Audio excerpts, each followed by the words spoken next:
near sideline. Touchdown, Oregon!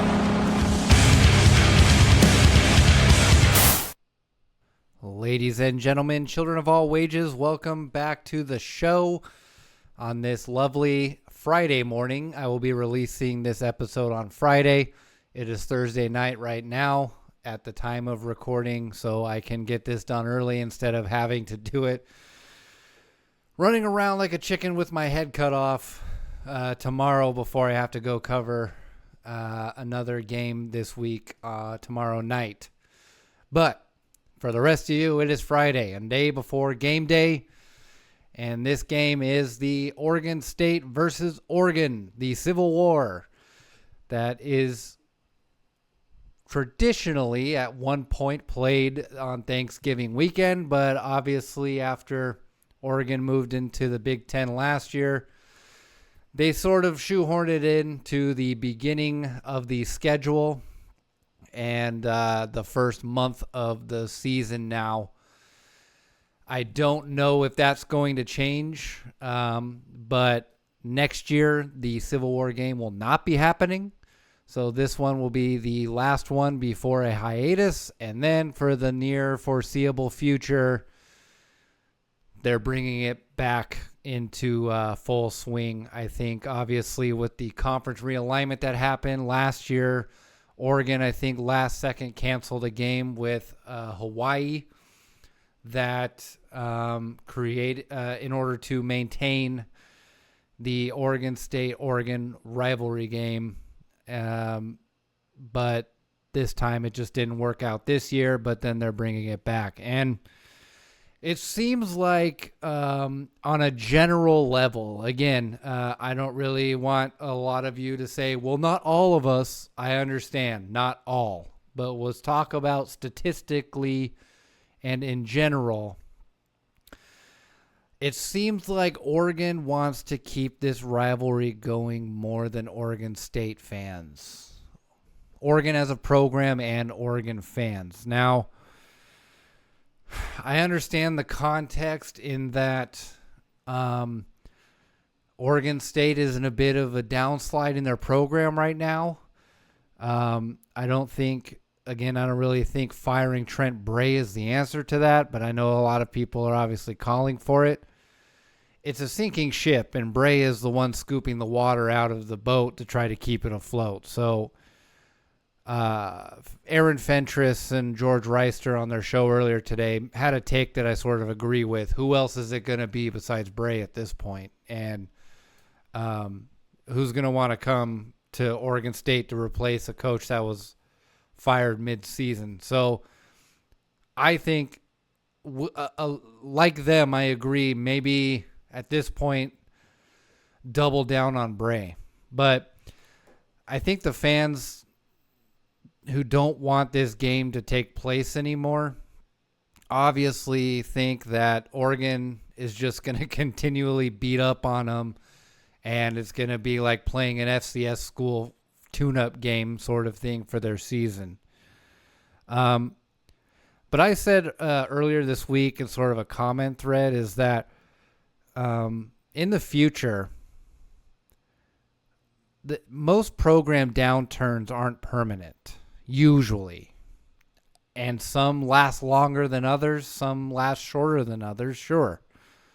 Oregon was very lucky that the year that they went 4-8 and fired Mark Helfrich, and even though they replaced Helfrich with Willie Taggart, that bad year was only really 1 year. And then after that, Oregon as a program got progressively better. Oregon got really lucky that their dip in their program was only 1 year. And I mean, after that, they did go 7-6 and played in the Red Box Bowl, and the Red Box doesn't even exist anymore, unfortunately. I used to love Red Box, but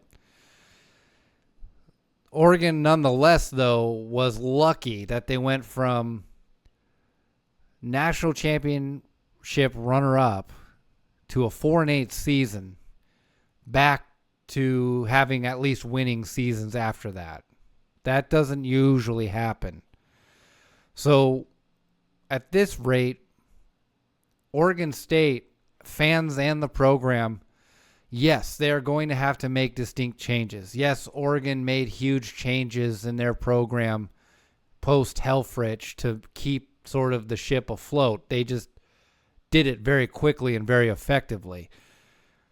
I understand there are some issues with Scott Barnes as athletic director, and Oregon got lucky that their athletic director was competent enough that he was largely the reason for that quick recovery in terms of Oregon turning their program around in that era.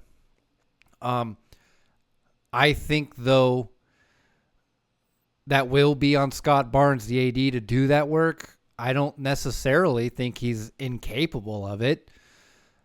Obviously, he's going to have to be very careful with his decisions moving forward, and he has to make the right decisions because it is a gamble. It is a gamble to either double down or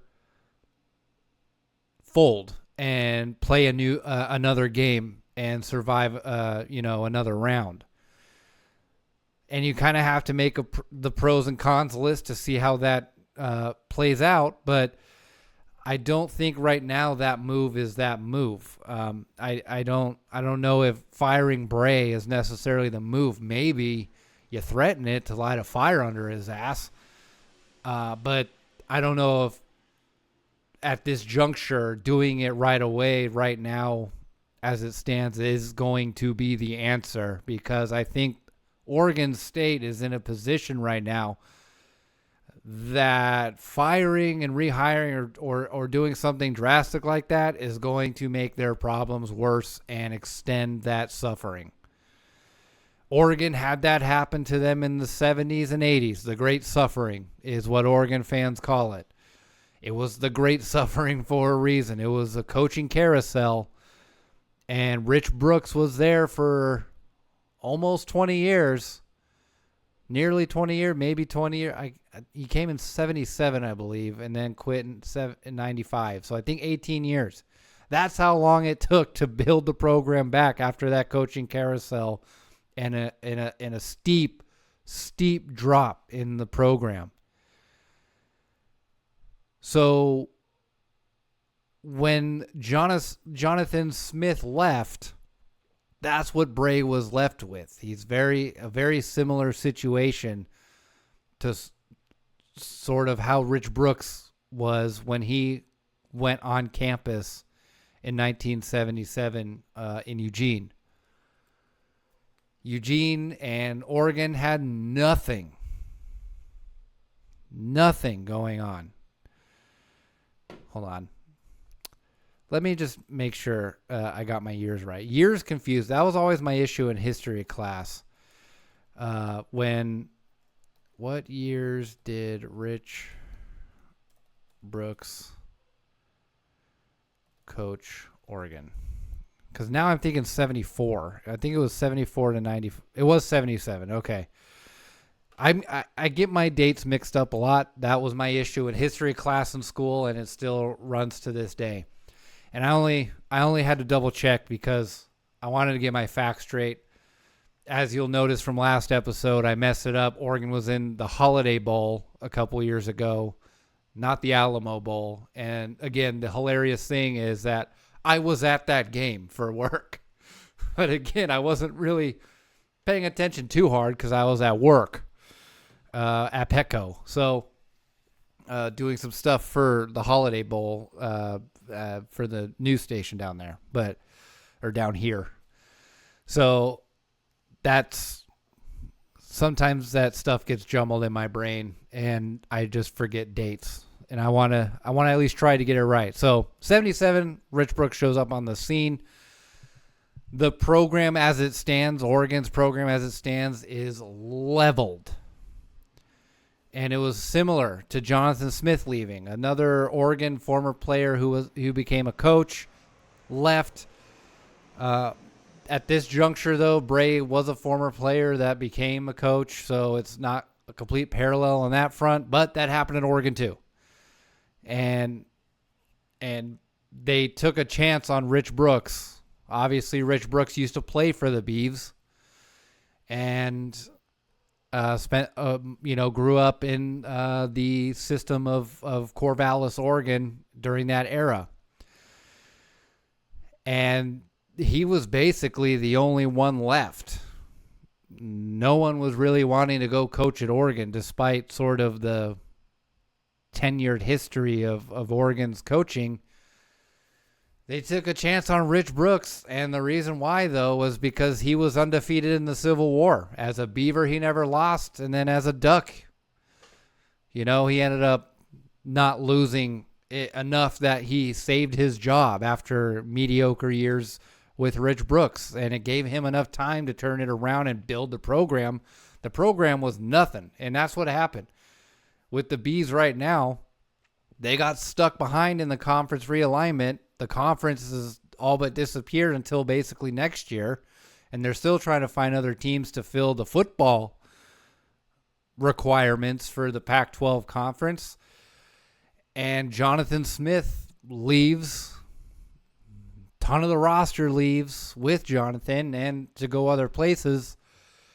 And Bray doesn't really necessarily have the NIL to make the rebuild happen faster. So I understand from that lens, Oregon State not wanting to play Oregon anymore, because especially now they're 0-2, but any other year they could still win a game or two, and then they're just like, okay, we're going to go get blasted by Oregon. Like, that doesn't seem fun at all, and I understand that for sure. And I sympathize with that to a degree. And here's the thing, though, and here's why I think that the game should continue happening, is because eventually, I don't really care about the dates either. Like, obviously I grew up on the tradition of it happening during Thanksgiving weekend. Plenty of teams play their week 1 rivalry game, so playing it in September isn't a huge problem for me. It's also nice, sort of, that the weather's nice in Oregon still when that game is happening. But I also understand having it in November, especially being the last regular season of the game, because big parts of this rivalry and part of that tradition is a lot of times the stakes that are in that game. Like 2009 was War of the Roses. If Oregon State won, they were going to the Rose Bowl. If Oregon won, they were going to the Rose Bowl. So there are things like that that play out over the course of the season that makes that game even more interesting. So I'm on the fence about it in terms of, well, if we keep this game going, let's make sure it happens in November. I don't really foresee that happening again unless somehow Oregon and Oregon State made it back to the same conference, because that's what made those stakes happen in the rivalry game. Obviously, it was because they were in the same conference as well. So on the tradition side, though, I know this seems a little counterproductive and counterintuitive, but I do think that this tradition of this game needs to keep happening. I think that it's good for Oregon, the state, the people of the state, participating in the rivalry, the culture of it. I think the houses, now that Oregon's in the Big Ten and the Beavers aren't, the houses have become less divided, even though there's a lot of... The culture of Oregon, too, is that there's a lot of Oregon and Oregon State families that live together. And that's what makes it the Civil War. Like, my sister's a Beaver fan. My other sister's a Duck fan. I'm a Duck fan. My dad roots for both, but when he worked at OSU, he leaned more towards Beavers. My brother-in-law's a Beaver fan. That's the reason why my sister's a Beaver fan. The rest of my family are Duck fans. I had a uncle of mine who passed away that was a UW fan, and my aunt that I think is still alive. His wife went to Wazoo. So like, there's a lot of that intermingling crossover within the region. It even happens in pro sports. You got Niner fans, Seahawk fans. You know, I'm a fan of both because, again, Northwest, root for the Seahawks. My dad was also, or my grandpa was also a lifelong Niner fan. He lived in the Bay Area.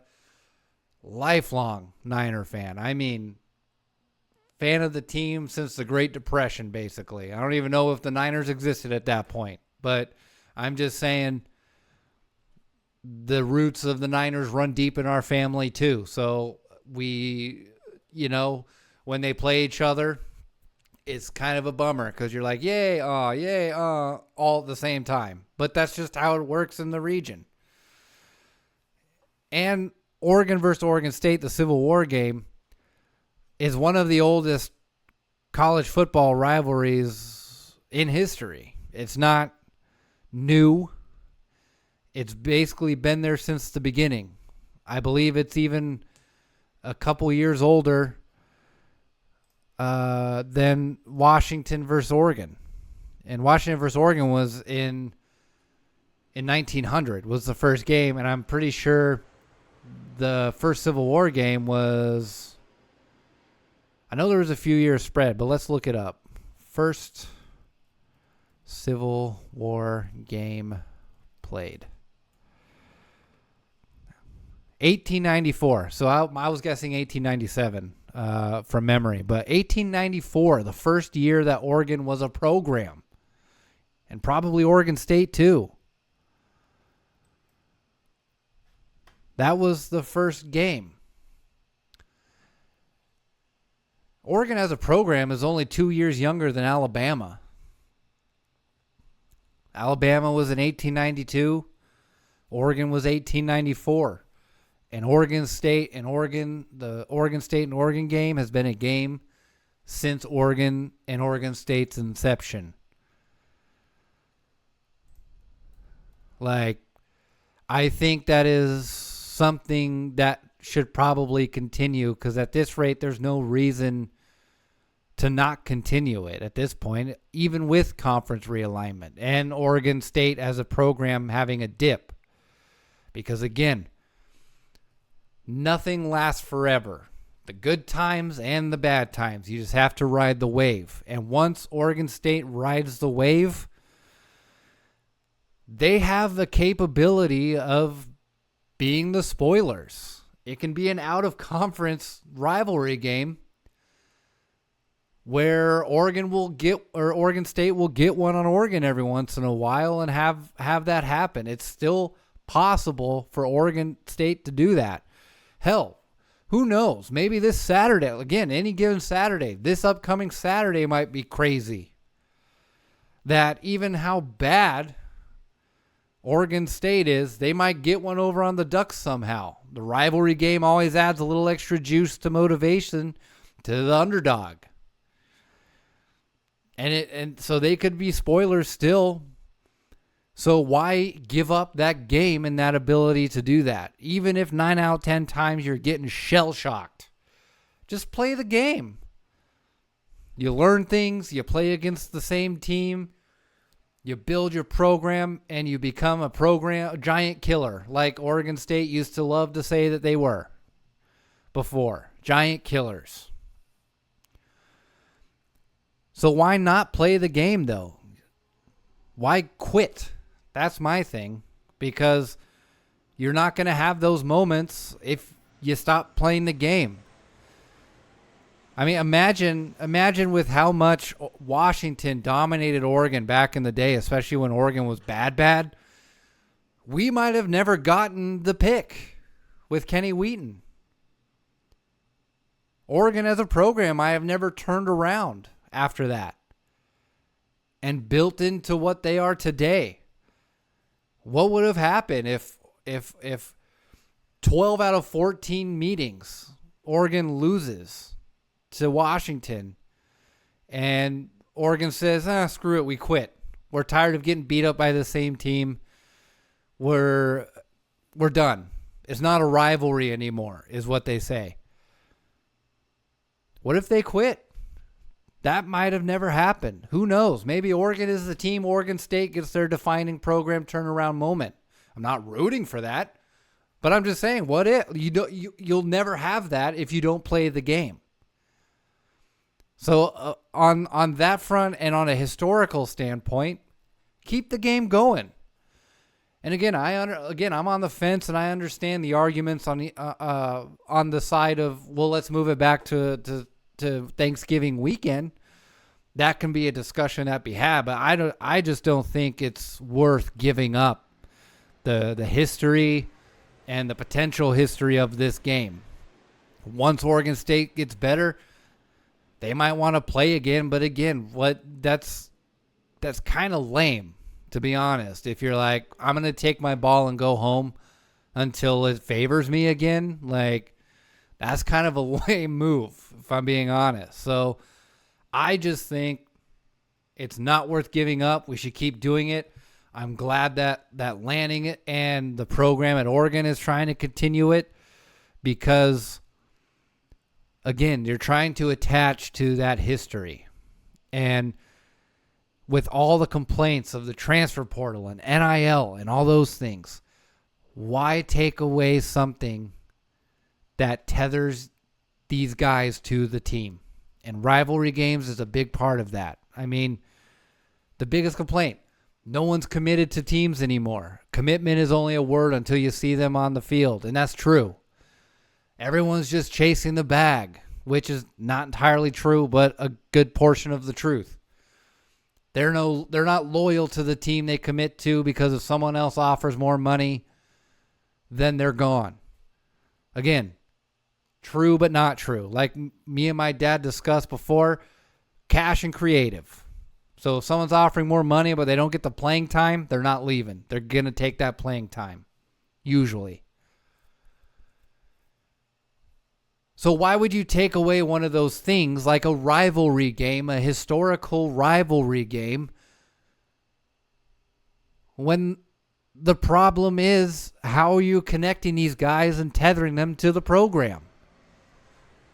Why would you take away the history of the program? Something that untethers people even more.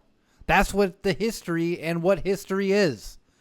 It shows you your roots, because the roots tether you to the ground, and you grow from the roots from the ground based on the roots. If you have weak roots, the tree falls over and dies. That is why it is a big deal to cut this game, and why I understand your plight, Oregon State fans, but I think you're making too rash of a decision to be so gung-ho about getting rid of the game as a whole. I understand the one-year hiatus because, again, scheduling happened around conference realignment. Some of it happened before Oregon moved to the Big Ten. So during this transition time, it got all gucked up, the work. The works got gummed. That was a very clunky turn of phrase there, but you know what I'm saying. That's what happens all the time. Companies merge and there's chaos. Companies buy and sell each other, whatever. There's chaos. But then the chaos settles. And you ride the wave, and finally the waters get calmer. And things sort of find a new normal within the old normal. So the old normal is this historic game. And the new normal will be, it'll be out of conference, maybe at the beginning of the year, but the game should remain, the game should remain the same, much like the song. But moving on to the current Civil War that is going to happen this Saturday, there's a lot to look forward to.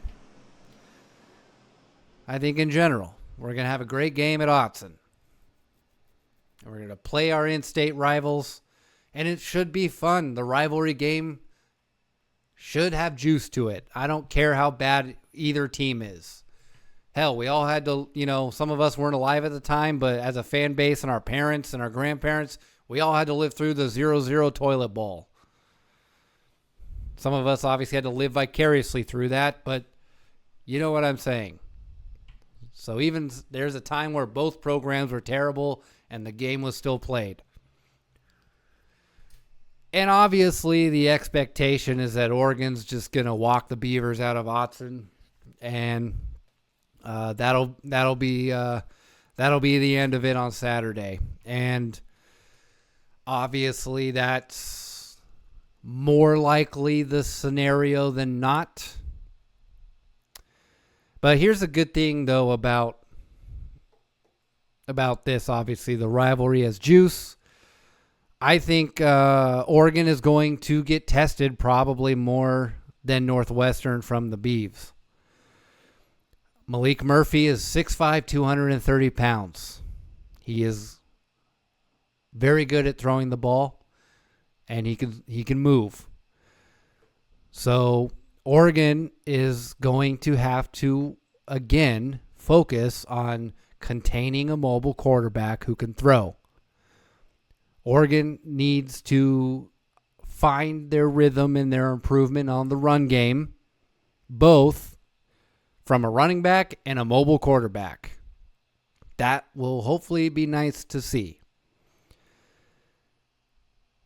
And the secondary should get pushed not to their limits, but more towards their limits than before. They've been able to shut down a team like Montana State, Oklahoma State, and played very well, largely against Northwestern. But Malik Murphy is better than Preston Stone, for sure. So far, like Reister and Fentress said, Malik Murphy will be the best quarterback Oregon will face so far. It's arguable. In the media, Drew Aller will probably be the best one outside of, I don't know, at least next week. But I think that the quarterbacks obviously get progressively better over the season. There's Mendoza at Indiana, and the quarterback, I can't remember his name, at USC has looked pretty good, obviously, and so on and so forth. But so far, this will be, Oregon State lost to Fresno State, but it wasn't because of Malik Murphy. He was putting up numbers. I think it was crazy numbers. It wasn't because of him. And oftentimes the picks that he's thrown has been just because you're trying to sling the ball around playing catch up. That seems to be the norm. He played very well at Duke when he played at Duke. And I sort of feel bad for Murphy because it seems like everywhere he's gone in kind of a crappy situation. And Oregon State is really no different at this point. So those are going to be, though, that is going to be the player to watch in terms of how many more or how big are the holes in Oregon's game. And luckily, the beauty of it, like I said last week or last episode from last week, is the positive in all this is that the unknowns have now become the known knowns. And the beauty of this, of always having a game next week, is that there's always next week. Sure, you didn't play up to your standards last week, but there's always another chance next week to be better and build on that. And that is also something you take into life. Sometimes you have a bad day, a bad week, a bad month. But for the majority of us that don't find a tragic end, you're not hit by a bus or get terminal cancer, there's always another opportunity to not have to settle on poor performance or not up to standard performance. Think about Kobe Bryant. He was a shooter, shoot. He shoots himself out of a slump. Those slumps didn't last forever. You gotta the only way out is through. So, Oregon, obviously, going into this week, They had sort of a bitter taste in their mouth about their performance at Northwestern. Thank God there's now the Civil War game where they can try to get that taste out of their mouth. It doesn't have to be forever. You can always get better, improve, and put a better taste in your mouth, but keep building on that. That is the crux of what I am hoping to see from Oregon this Saturday. I don't care if the game is 70-0. I just hope that they play up to their standard. That's what I am looking for. And a big piece of that is hopefully they fill the gaps in their game about the run defense.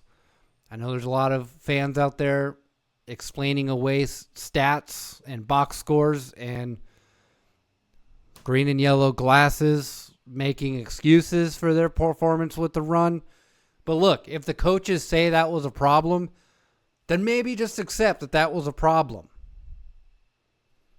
The coaches know better than all of us. If they say they played poor against the run, stats be damned. Maybe just accept the fact that your team has some holes in their game. That's okay. The game, no matter how good your team is, they're not perfect. They never will be. You're striving for perfection and achieving excellence. I know I'm throwing a lot of platitudes, but platitudes are platitudes because oftentimes they're true. So your team is not always going to play perfect, and sometimes your team is going to not win every game. But do we want another Rose Bowl rerun? 2024 Rose Bowl? I'll take a Rose Bowl win from 2019, 2020.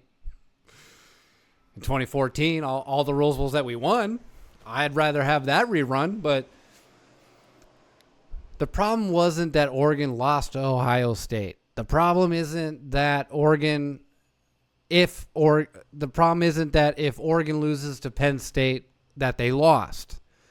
That's already sort of baked into the cake loss against Penn State anyways. Obviously, I'm hoping they're going to win. They have a good chance of winning. But again, a loss those are acceptable terms on that front. It's how you lose. How Oregon lost in the Rose Bowl last year was unacceptable. Everyone admits it.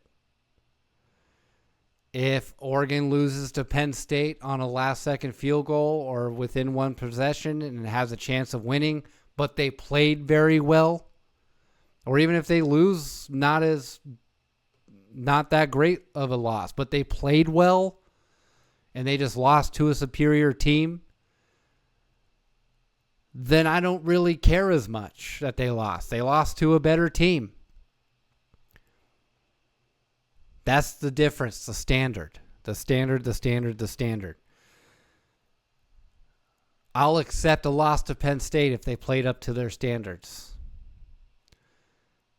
It's if they lose to Penn State and they play terribly that is the frustrating part. So hopefully they play a great game. Hopefully they play such a great game they win.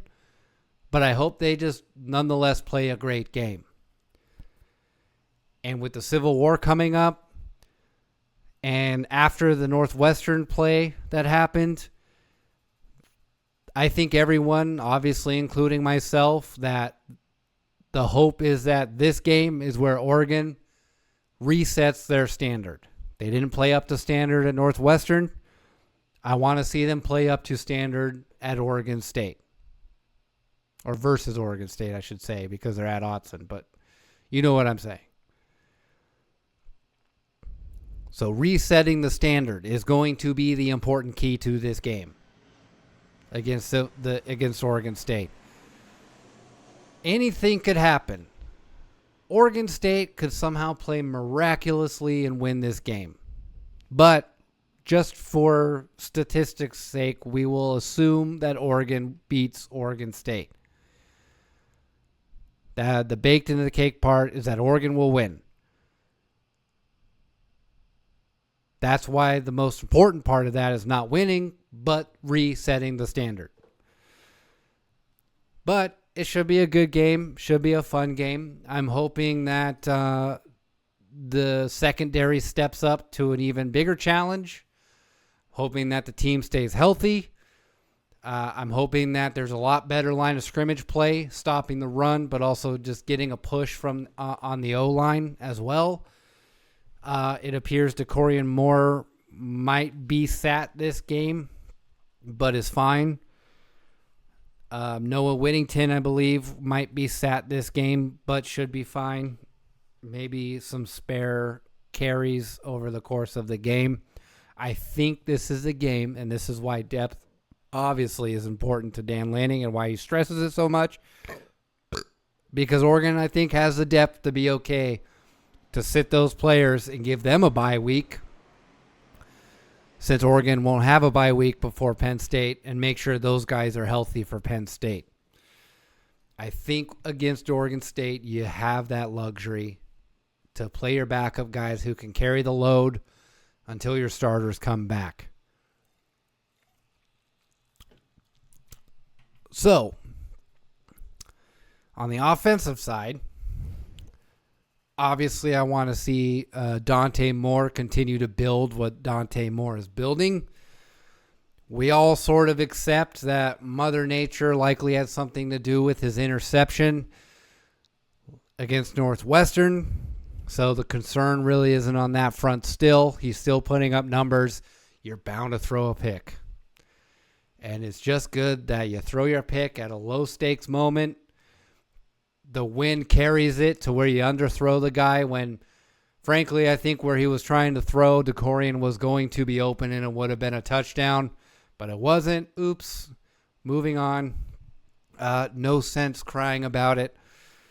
And continue to move forward and let it not be a step back. I know, obviously, from his days at UCLA, he played especially bad against Oregon State. And so hopefully that mentally, the mental game of it is a washed away. Obviously, he's had enough time and separation from that. I don't foresee that necessarily being a problem. And, of course, in the run game, if Whittington is playing, I want to obviously see him run over everybody. I'm excited, I want to see what De'Aaron Hill can do against a little bit stiffer competition. Same with Jayden Limar. He sort of struggled against Northwestern. Largely, let's just say, when I say struggled with these players, struggling for their standards, okay? Sure, they might have put up 100 yards rushing or whatever. I don't care. The idea is that according to certain standards or moments in the game, there's struggle. So I would just like to see the team as a whole, though, turn it around just a little bit. There was a little bit of a dip in the standard against Northwestern. Luckily, we have an opportunity to turn that around. So, I think that will be all as far as the preview into the game. Should be a good one. Should be a fun one. Everybody, I'm sort of jealous because though it is brother versus brother civil war, in-house rivalries, literally inside people's houses, no matter if it's Corvallis or Eugene, it's always a fun time to see a football game with your family, your friends and family, even if you're wearing different color shirts. It's always fun to visit Eugene and have a good time, try some of the great foods and activities that are there. And when it's time to go up to Corvallis, make fun of the Potato Salad Stadium and call it Potato Salad Stadium. And then also go to some of the great restaurants and have fun with friends and family up there too. So let's make it a fun game, fun atmosphere for everybody. But between those sidelines, it's a mean and nasty rivalry. So it should be a fun day of football all around, and all around college football as well. And be a fun time to clean things up in a win or a loss, but clean things up as the Oregon Ducks approach conference play and especially approach playing a team like Penn State 2 Saturdays from, well, I guess technically 1 Saturday from tomorrow.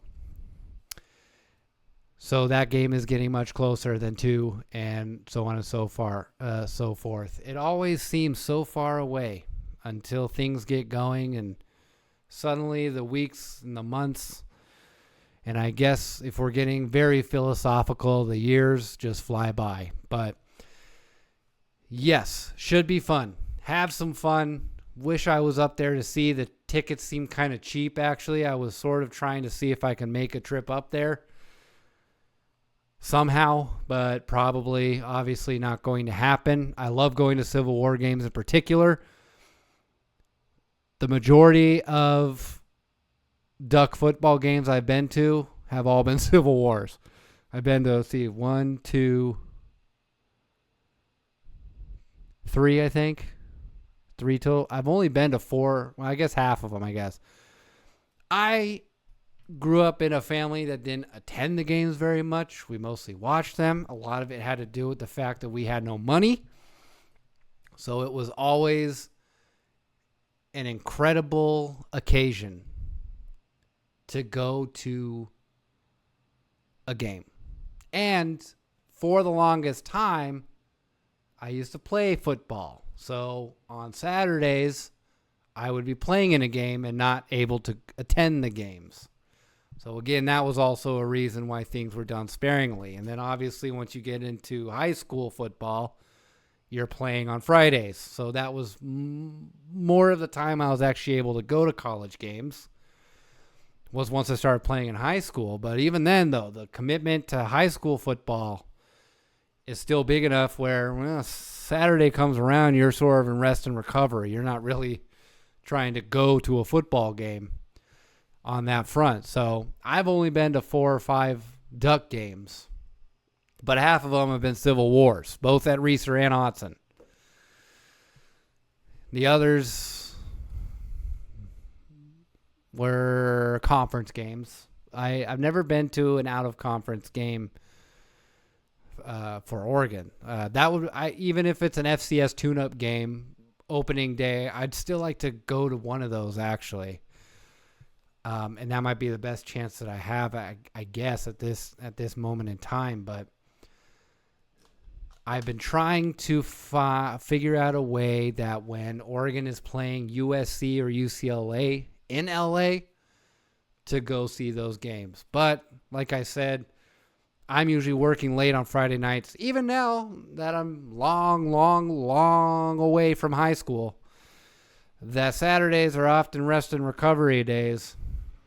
And the trip to LA is very daunting on those days if I can get tickets. So that is another thing, too. I would obviously like to go back up to Autzen and then, of course, attend maybe some games in my region that they're playing. Just hasn't really worked out that way. But enjoy this is a very long-winded finish to the show. I'm very, very sorry. But that's just how it is right now. I'm actually very, very tired and trying to keep myself awake enough to do this show. But nonetheless, enjoy the game. Should be fun, blowout or not. And as always, I guess it's a go Ducks. You know what I mean? I won't say as always go Ducks because I believe Sports Chat 503 says that. I need to figure out a better sign off, but the go Ducks is built in. You know what I mean? It's always an implicit go Ducks. And have fun, everybody watching college football this weekend. And thank you most of all for you guys watching this. And we will be back next week, sometime next week. Again, I'm trying to get the days down to be much more effective in terms of when you can expect an episode. I'm kind of just doing it when I can. I had a lot of phone meetings today with my business partner that I was not expecting at the time I was trying to do things and maybe go live, and it just didn't happen, so I'm just going to do this instead. The show must go on. And even if I get preempted by something else and I don't put out a show, there will be a show another day at another time. The show must go on. But this is sort of, obviously I'll have to adjust and such, but I am trying to get it more consistent to the day and hoping that nothing throws a wrench enough in my day that it has to throw a wrench in everything. So, and I'm trying to go live much more often, nearly every time for each show. But again, going live is a commitment, whereas I can pre-record ahead of time and then have it come out when on the day that I'm trying to have it come out, much more than live. So again, I am rambling. I apologize. But thanks for watching. I'll see you next episode after the Civil War game, and we will go over everything that happened in that game, good, bad, the ugly, and everything else in between. And we will also then look forward on to Penn State once the Civil War has ended. I know I'm not a player, but I just don't like looking ahead too much as a fan either. So that is it for me. Thank you for watching, and have a great day or night, depending on the time that you're watching this. One race to their sideline. Touchdown, Oregon!